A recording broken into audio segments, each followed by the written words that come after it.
Hello, ಎಲ್ಲರಿಗೂ ನಮಸ್ಕಾರ. ಇವತ್ತೊಂದು ಸ್ನ್ಯಾಕ್ಸ್ ರೆಸಿಪಿ ಮಾಡ್ತಾಯಿದ್ದೀವಿ. ಇದು ತುಂಬ ಫೇವ್ರೆಟು. ಹೊರಗಡೆ ಹೋದಾಗ ನಾವು ಇದನ್ನ ತಗೊಂಡೋಗ್ತೀವಿ ಜಾಸ್ತಿ. ಮಸಾಲ ಖಾರ ಪುರಿ ಮಾಡ್ತಾಯಿದ್ದೀವಿ. ಅದಕ್ಕೆ ಕೊಬ್ಬರಿನ ಹಚ್ಕೊಳ್ತಾ ಇದ್ದಾರೆ. ಚಿಕ್ಕ ಚಿಕ್ಕದಾಗಿ ಹಚ್ಕೋಬೇಕು. ಒಣಗಿರೋ ಕೊಬ್ಬರಿ ತಗೋಬೇಕು. ಚೆನ್ನಾಗಿ ಒಣಗಿಸಿರೋ ಕೊಬ್ಬರಿ ಆದರೆ ಚೆನ್ನಾಗಿರುತ್ತೆ. ಕೊಬ್ಬರಿನ ಚಿಕ್ಕ ಚಿಕ್ಕದಾಗಿ ಹಚ್ಕೋಬೇಕು. ದೊಡ್ಡದಾಗಿ ಹಚ್ಚಿದ್ರೆ ಫ್ರೈ ಆಗಲ್ಲ. ಈ ಥರ ಚಿಕ್ಕ ಚಿಕ್ಕದಾಗಿ ಹಚ್ಚಿದ್ರೆ ಟೇಸ್ಟು ಚೆನ್ನಾಗಿರುತ್ತೆ ಮತ್ತು ನೀಟಾಗಿ ಫ್ರೈ ಆಗುತ್ತೆ.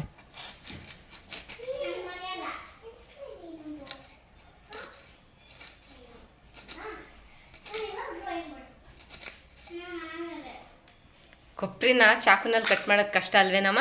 ಇದು ತುಂಬ ಕಷ್ಟ. ಚಾಕುನಲ್ಲಿ ಈಸಿಯಾಗಿ ಕಟ್ ಮಾಡ್ಕೋಬೋದು. ಇದು ಅಷ್ಟು ಶಾರ್ಪ್ ಇರುತ್ತೆ. ಇಷ್ಟು ಬೇಗ ಬರುತ್ತೆ ನೋಡು.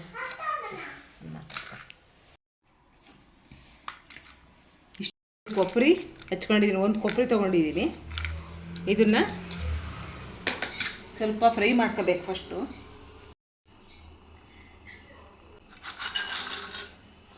ಸ್ವಲ್ಪ ಚೆನ್ನಾಗಿ ಕೊಬ್ಬರಿನ ಕೆಂಪುಗಾಗೋ ತನಕ ಹುರ್ಕೋಬೇಕು.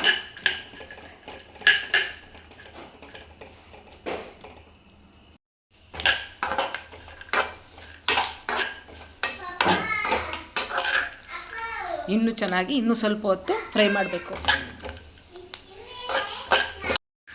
ಈಗ ಆಗಿದೆ. ಇಷ್ಟು ಆಗಿದೆ.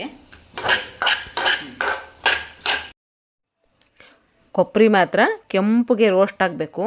ಬಿಳಿ ಬಣ್ಣ ಮಾತ್ರ ಇರಬಾರ್ದು. ಅಂದರೆ ಕೊಬ್ಬರಿ ರೋಸ್ಟ್ ಆದರೆ ತುಂಬ ರುಚಿ ಕೊಡುತ್ತೆ ಈ ಕೊಬ್ಬರಿ.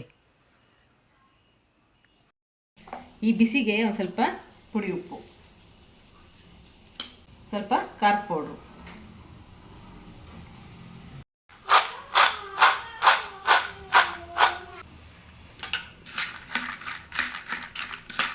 ಖಾರ ಪುರಿಗೆ 4 ಲೀಟ್ರ್ ಪುರಿ ಇದೆ. ಇದು ಮೆತ್ತಗಿದ್ರೆ ಬಿಸಿಲಲ್ಲಿ ಸ್ವಲ್ಪ ಹೊತ್ತು ಒಣಗಿಸ್ಬೇಕು. ಅವಾಗ ಗರಿ ಆಗ್ತವೆ. ಒಗ್ಗರಣೆಗೆ 4 ಲೀಟ್ರ್ ಪುರಿಗೆ ಎಷ್ಟು ಬೇಕಾಗುತ್ತೆ. ಒಂದು ಅರ್ಧ ಕಪ್ನಷ್ಟು ಕಡಲೆಬೀಜ ತಗೊಂಡಿದ್ದೀನಿ. ಇದು ಫಸ್ಟು ಚೆನ್ನಾಗಿ ಕರ್ಕೋಬೇಕು.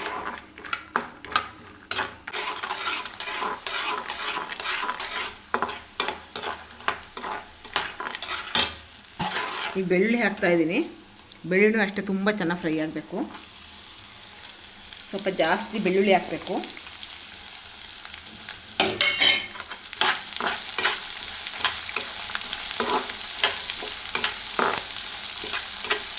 ಒಣಮೆಣಸಿನ್ಕಾಯಿ, ಕರಿಬೇವು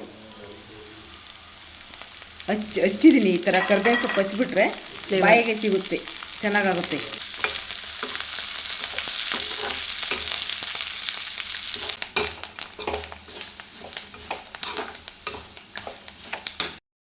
ಈಗ ಸೈಡಿಗೆ ಒಂದು ಸ್ವಲ್ಪ ಎಣ್ಣೆ ಹಾಕ್ಬಿಟ್ಟು ಈ ಗೋಡಂಬಿ ಏನೈತೆ ಅದನ್ನು ಸಣ್ಣ ಪೀಸ್ ಮಾಡ್ಕೊಂಡಿದ್ದೀನಿ. ಅದನ್ನ ಇದಕ್ಕೆ ಹಾಕೋಣ.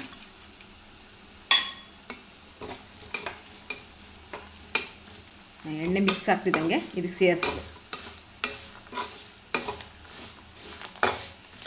ಸಣ್ಣ ಉರಿಲಿ ಚೆನ್ನಾಗಿ ಫ್ರೈ ಮಾಡ್ಕೋಬೇಕು. ಎಲ್ಲ ಗರಿ ಗರಿ ಆಗಬೇಕು. ಅಂದರೆ ಬೆಳ್ಳುಳ್ಳಿನೂ ಅಷ್ಟೇ. ಬೆಳ್ಳುಳ್ಳಿನೂ ಚೆನ್ನಾಗಾಗಲ್ಲ,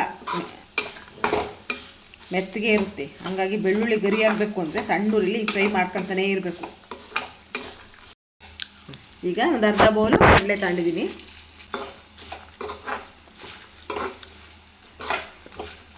ಸ್ವಲ್ಪ ಪುಡಿ ಉಪ್ಪು. ಉಪ್ಪಿನ ಪುರಿ ತಗೊಂಡಿಲ್ಲ, ಬಟ್ಟಿಯಿಂದ ತರಿಸಿರೋದು ಪುರಿ. ಹಾಗಾಗಿ ಪುರಿ ಚೆನ್ನಾಗಿದೆ ಗರಿಗರಿಯಾಗಿ. ಅರಿಶಿನ, ಖಾರ ಪೌಡ್ರು, ಒಣಮೆಣ್ಸಿನ್ಕಾಯಿ, ಬ್ಯಾಡಗಿ ಮೆಣಸಿನ್ಕಾಯಿ ಹಾಕಿದ್ದೀನಿ. ಅದು ಯಾಕೆಂದ್ರೆ ಪುರಿಗೆ ಜೊತೆಗೆ ತಿನ್ಬೋದು.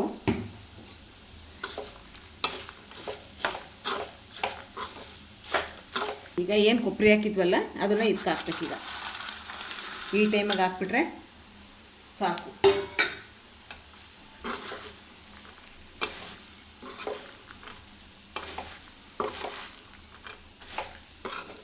ಎಲ್ಲ ಉಪ್ಪು ಖಾರ ಸೇರ್ಕೊಳ್ಳೋಕ್ಕೋಸ್ಕರ ಇಲ್ಲ ಅಂತ ಸಪ್ರೇಟಾಗಿ ಹಾಕ್ಬಿಟ್ರೆ ಉಪ್ಪು ಖಾರ ಸೇರ್ಕೊಳ್ಳಲ್ಲ. ಕೊಬ್ಬರಿಗೆ ಆಗಲಿ, ಕಡಲೆ ಬೀಜಕ್ಕೆ, ಕಡಲೆ, ಬೆಳ್ಳುಳ್ಳಿ ಕರೆದು ಹಾಕಬಾರ್ದು. ಈ ಥರ ಮಾಡಾಕ್ಬಿಟ್ರೆ ಎಲ್ಲ ಖಾರ ಬೆಳ್ಳುಳ್ಳಿ ಅಂತ ತುಂಬ ಚೆನ್ನಾಗಿ ಜಾಸ್ತಿ ಹಾಕಬೇಕು ಖಾರ ಪುರಿಗೆ ಮಾತ್ರ. ಅದ್ರಲ್ಲಿ ಪುರಿ ಹಾಕಿ ನಾವು ಒಗ್ಗರಣೆ ಮಾಡ್ಕೊಳಕ್ಕಾಗಲ್ಲ. ಮಸಾಲೆಗಳನ್ನೆಲ್ಲ ಬಾಣಲಿಲಿ ಫ್ರೈ ಮಾಡಿಕೊಂಡು ಪುರಿ ಮಾತ್ರ ದೊಡ್ಡ ತಪ್ಪಲೆ ತೊಗೊಂಡು ಪುರಿ ಹುರ್ಕೊಳಕ್ಕೆ ಸುಲಭವಾಗುತ್ತೆ. ಬಾಣಲಿಲಿ ಸ್ವಲ್ಪ ಎಣ್ಣೆ ಮಸಾಲೆ ಎಲ್ಲ ಇರುತ್ತಲ್ಲ ಅದನ್ನು ಇದಕ್ಕೆ ಸೇರ್ಸೋಣ. ವೇಸ್ಟ್ ಆಗಬಾರ್ದು, ಚೆನ್ನಾಗಿರುತ್ತೆ ಇದು ಮಸಾಲೆ.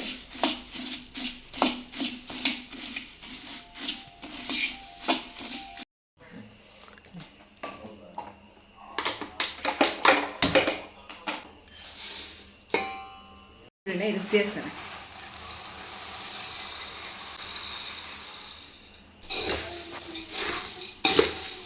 ಪುರಿ ಮೆತ್ತಗಿಲ್ಲ, ಸ್ವಲ್ಪ ಗರಿಗರಿಯಾಗಿದೆ. ಪುರಿ ಮೆತ್ತಗಿದ್ರೆ ಒಂಥರ ಚೆನ್ನಾಗಿರಲ್ಲ ಖಾರ ಪುರಿಗೆ.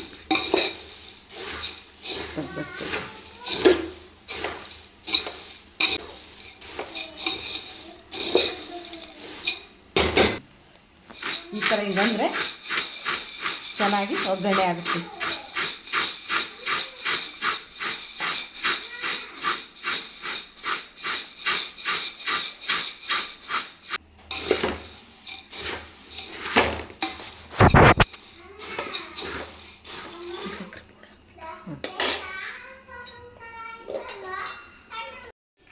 ಎರಡು ಸ್ಪೂನ್ ಸಕ್ಕರೆ,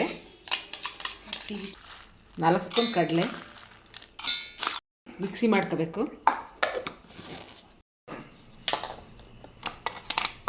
ಎಷ್ಟು ಪೌಡ್ರ್ ಹಾಕಬೇಕು? ಕಡಲೆ ಸಕ್ಕರೆ. ಈಗ ಸಕ್ಕರೆ ಮತ್ತು ಕಡಲೆ ಪೌಡ್ರನ್ನ ಇದಕ್ಕೆ ಹಾಕಬೇಕು. ಲಾಸ್ಟಿಗೆ ಹಾಕಬೇಕು.